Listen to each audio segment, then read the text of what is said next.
Philosophy? What a complete waste of money, Dad declared, snapping his checkbook shut with a finality that echoed through our cramped kitchen like a gavel. Mom nodded approvingly from her seat. Your brother's business degree actually matters in the real world. Philosophy won't pay your bills. 20 years later, I was grading final exams in my chambers at the Federal Circuit Court when my phone rang, Dad's voice, broken and trembling. I just saw the presidential announcement on CNN. Justice Elaine Vasquez, is that really you? I set down my red pen and looked at the television mounted in the corner. My face filled the screen, alongside a headline I still couldn't quite believe. President nominates Judge Elaine Vasquez to Supreme Court, first Latina to be nominated to High Court. Yes, Dad, I said quietly. It's really me. The silence on the other end stretched for what felt like an eternity. Then came a sound I'd never heard before. My father, the man who'd called my dreams worthless, crying. I was 19 when my family cut me off. The Vasquez household operated on a simple principle: practical degrees for practical people. My father ran a successful plumbing supply company. My mother managed the books. My brother Marcus was already enrolled in a business program, being groomed to take over the family enterprise.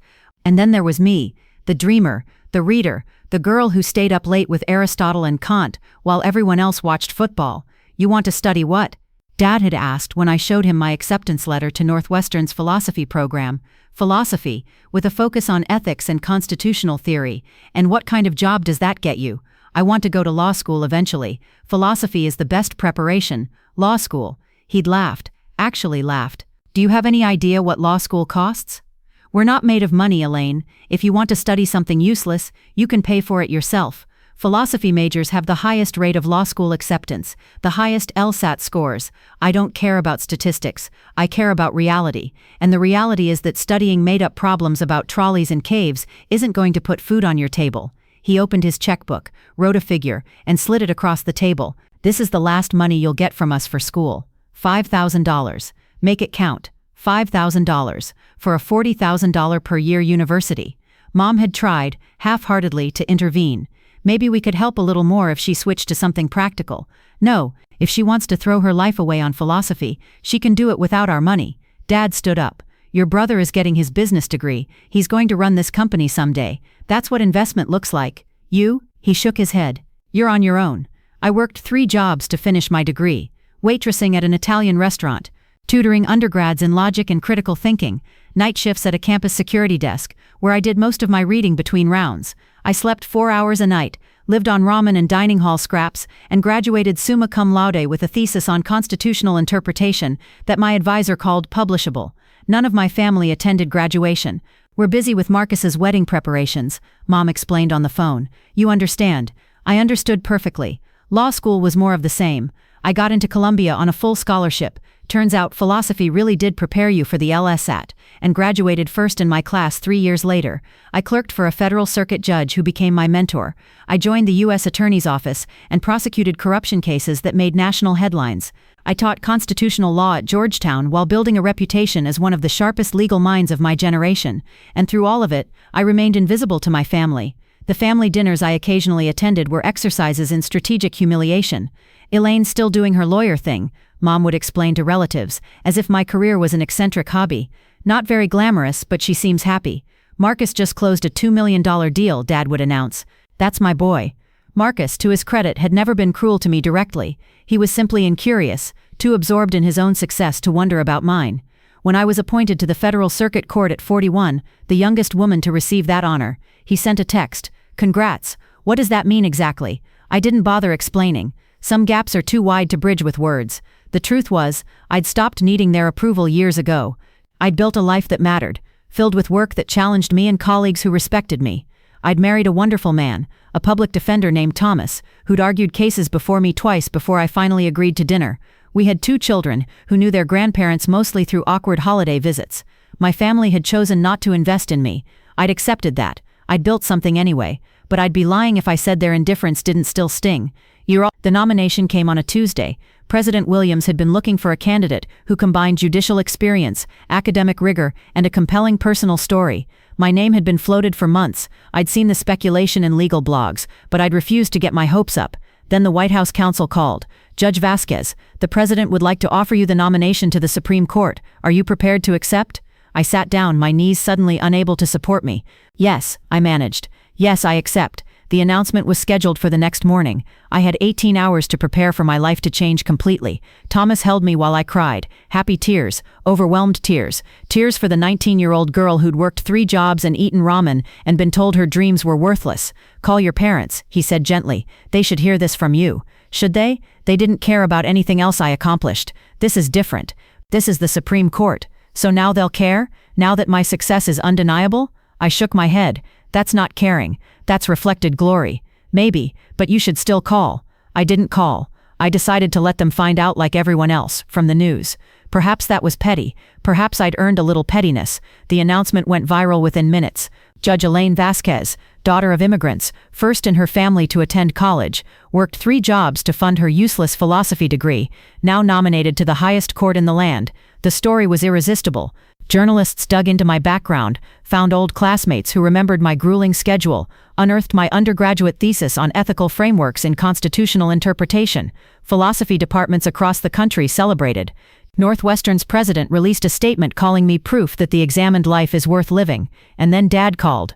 I just saw the presidential announcement on CNN, he said, his voice cracking. Is it true? Elaine, I don't know what to say. You don't have to say anything, Dad. I was wrong. The words came out ragged, torn from somewhere deep. I was so wrong about you, about everything. I thought I knew what success looked like, and He broke off, unable to continue. I listened to my father cry, this man who'd never apologized for anything, who'd built his life on certainty and confidence, and felt something complicated move through me. Dad, I need to go. The press conference is in an hour. Can I come to Washington to watch? I don't think that's a good idea right now. Elaine, please, we can talk after the confirmation hearings. I have a lot to focus on right now. I hung up before he could respond. The confirmation hearings lasted 4 days. Senators questioned me on judicial philosophy, constitutional interpretation, landmark cases, hypothetical scenarios. I answered each question with the precision my philosophy training had instilled, defining terms, examining premises, building logical arguments that even hostile questioners couldn't easily dismantle. Judge Vasquez, some critics argue that your academic background in philosophy, rather than traditional legal training, makes you unsuited for this position. Senator, with respect, philosophy is the foundation of law. Every legal question is ultimately a philosophical question, about justice, about rights, about the proper relationship between individual liberty and collective welfare. My training taught me to examine those questions rigorously, to question assumptions, and to build arguments that can withstand scrutiny. I believe that makes me more suited for this position, not less. The vote was 67-3. I was confirmed to the Supreme Court of the United States. My mother called the night of the confirmation. We watched the whole thing, she said. Every minute. Your father didn't move from his chair. That's nice. Elaine, we want to come to the swearing in. We want to be there. Why? The question seemed to catch her off guard. Because you're our daughter. Because this is the most important moment of your life. Mom, you didn't come to my college graduation. You didn't come to my law school graduation. You didn't come to my wedding, or the births of your grandchildren, or any of the moments I actually needed you. I kept my voice steady, controlled. Why should this one be different? Because we finally understand. No, you finally can't ignore it anymore. There's a difference. She was quiet for a long moment. You're right, she said finally. You're right, and I'm sorry. We made a terrible mistake, and we kept making it for 20 years. We were so sure we knew what success looked like that we couldn't recognize it when it was standing right in front of us. That's a good apology, Mom. Better than I expected. It's not enough. I know it's not enough, but I had to say it. I thought about all the years of dismissal, the dinners where my accomplishments were ignored, the holidays where Marcus was celebrated while I was tolerated, the long, slow accumulation of small rejections that had shaped my relationship with my family. You can come to the swearing in, I said. But you should know, I'm not doing this for your approval. I stopped needing that a long time ago. I know, that's what makes it even more impressive. The swearing-in ceremony was held at the Supreme Court building. The Chief Justice administered the oath. Thomas held the Bible, a copy of Plato's Republic, actually, because I'd wanted to honor the education my parents had called worthless. My children stood beside me, confused by the cameras but proud of their mother. And in the front row, looking smaller than I remembered, sat my parents. Dad was crying again. Mom was gripping his hand so tightly her knuckles were white. Marcus was there too, looking uncomfortable in a way that might have been guilt, or might have been simple unfamiliarity with a world outside his $2 million deals. I, Elaine Vasquez, do solemnly swear, I spoke the words that generations of justices had spoken before me, feeling the weight of history settle onto my shoulders, that I will administer justice without respect to persons, and do equal right to the poor and to the rich. I thought about the 19-year-old girl with $5,000 and a dream, the woman who'd worked 3 jobs and studied philosophy while the world told her it was worthless, the judge who'd built a career on the rigorous thinking that her impractical degree had taught her, and that I will faithfully and impartially discharge and perform all the duties incumbent upon me as Associate Justice of the Supreme Court of the United States. When it was over, Dad approached me. He looked old, diminished somehow. I owe you an apology that's 20 years overdue, he said. I told you philosophy was worthless. I was wrong. I told you your dreams didn't matter. I was wrong. I told you your brother's path was the only path to success. He shook his head. I was wrong about everything. Yes, I agreed. You were. Can you forgive me? I considered the question, really examined it, the way my philosophy training had taught me to examine everything. Forgiveness isn't a single moment, Dad. It's a process. We can start that process if you're willing to put in the work. I am, whatever it takes. Then we'll see. It wasn't absolution. It wasn't the dramatic reconciliation that movies promised. But it was honest, and honest was something our relationship had never been before.